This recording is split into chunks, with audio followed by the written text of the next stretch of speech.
이번 여행의 최종 보스 환도상어를 보기 위해 밴으로 엘리도에서 푸에르토 프린세사 공항까지 이동했고요. 그리고 비행기로 세부 막탄 공항에 도착. 다음날 새벽 택시로 세부 북부터미널에 가서 현장에서 마야 항구까지 가는 밴을 잡아탔습니다. 그리고 4시간을 이동한 후에 마지막으로 마야 항구에서 말라파스쿠아로 가는 배에 몸을 실었습니다. 제가 얼마나 환도상어의 진심이었는지 대충 짐작하시겠죠? 어때요? 뭐 바로 날 잡을게요. 네? 왜? 뭐가 이상한데요? 걱정 마세요. 샅샅이 탐구해 드릴 거니까.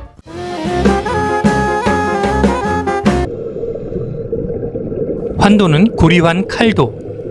이렇게 생긴 칼인데 딱 감이 오시죠? 여러분은 지금 환도를 자유롭게 쓰는 견자단 형님을 보시고 계십니다.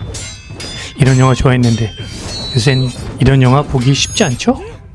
환도상어는 영어로는 트레셔 샤크라고 합니다. 트레셔가 뭐냐고요? 트레셔는 밀이나 호밀 등을 후드럽해서 그냥, 이건 표준어가 아닌 것 같은데요. 어쨌든 알곡을 분리하는 타작기를 말하는데요. 진짜 환도상어 꼬리를 이보다 잘 표현할 수 있을까 싶기도 합니다.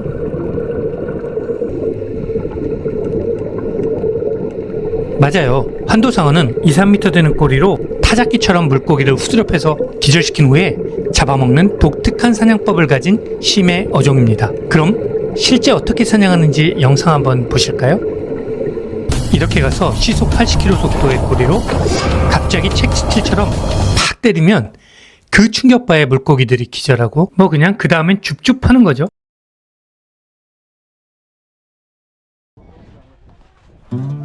가장 흔한 서식지는 태평양이고 인도양에도 넓게 분포되어 있습니다.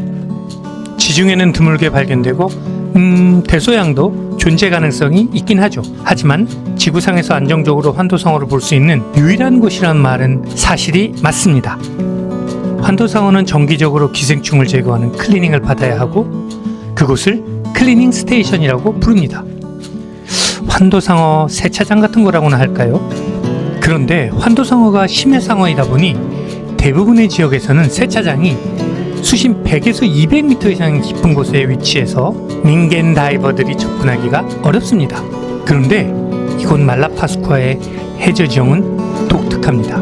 나 세차하는 거 구경하러 오세요 하는 듯이 세차장이 20에서 30m 수심에 위치해 있어 저 같은 초짜 다이버들도 쉽게 접근할 수 있죠.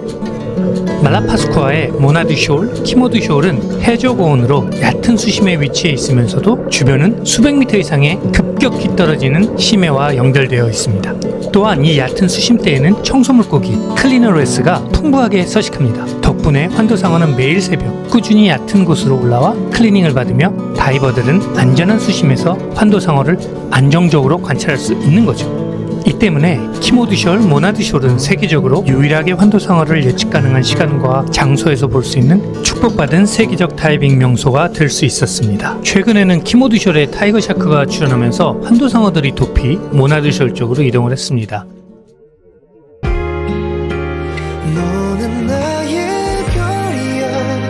사람도 일단 눈이 크면 이쁘잖아요. 물론 김고은, 박소담, 김다음도 엄청 이쁘긴 하죠. 어쨌든 환도상어는 빛이 거의 없는 심해에서 살기 때문에 눈이 상대적으로 큽니다.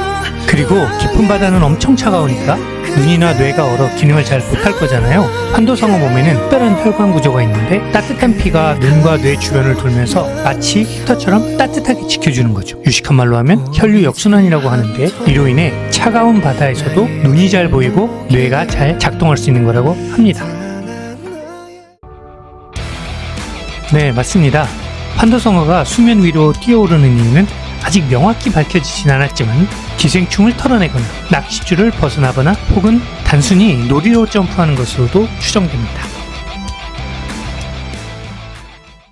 물론 가격이야 업체마다 다르겠지만 로컬 업체 기준으로 말씀드리면 자격증 있고 로그가 된다면 보통 3번 다이브 5,000페소, 한 번에 한국 돈 25,000원이니까 와 엄청 싸죠. 오픈워터 자격증 코스는 19,000페소에서 20,000페소 50만원 정도고 보통 3일이 소요됩니다. 어드밴스드 자격증 코스는 17,000페소로 제가 제안받았는데요. 보통 2일 소요되고 총 5번의 다이브를 실시합니다. 자격증 생각 있으신 분들은 말라파스쿠아도 좋은 선택지가 될 것 같습니다. 저처럼 오픈워터 자격증은 있는데 많이 까먹은 사람은 안전을 위해 3,000페소로 실내 교육 및 리프레시 다이빙을 한번 실시하고 한도상어 다이빙에 참가하시면 됩니다. 혹은 5,000페소에 인스트럭터 달아서 7,000페소라고 브로커가 그랬는데 이건 약간 야매가 아닌가 싶어요. 저는 리프레시 다이빙을 권장합니다. 왜냐면요, 이 얘기는 좀 기니까 제가 다음 영상에서 말씀드리겠습니다. 저는 여러분이 기회가 되시면 말라파스쿠아에 한번 꼭 오셨으면 좋겠습니다. 현재 안정적 99.9%의 확률로 환도상어를 볼 수 있는 지구상의 유일한 곳이니까요. 그리고 환도상어를 제외하고도 가로 1km, 세로 2.5km의 이 작은 섬의 조용하고 평화로운 분위기는 힐링을 원하시는 분들이라면 더더욱 만족하실 것 같은데요. 조금만 걸으면 원하는 해변에 닿으실 수 있고 그냥 돗자리를 펼치시고 누우시면 그게 여러분의 하루를 보장해 줄 겁니다. 그리고 저는 이곳 말라파스쿠아에 15일 있으면서 이틀에 한 번꼴로 이곳을 갔는데요. 무료로 스노클링을 즐길 수 있는 다켓다켓 해양보호구역은 다양한 산호와 아기 블랙팁 상어를 찾아보는 재미가 쏠쏠한 곳입니다. 엔젤피쉬도 저는 인상적이었던 것 같고요. 제가 홍보를 잘했는지 모르겠네요. 말라파스쿠아 영상은 또 힘이 닿는다면 올려보겠습니다. 그럼 또 뵐 수 있길. 안녕. 왜 이렇게 목이 쉬었지? 담배도 안 피는데 성대도 늙어가나 봐요. 씁쓸하구만.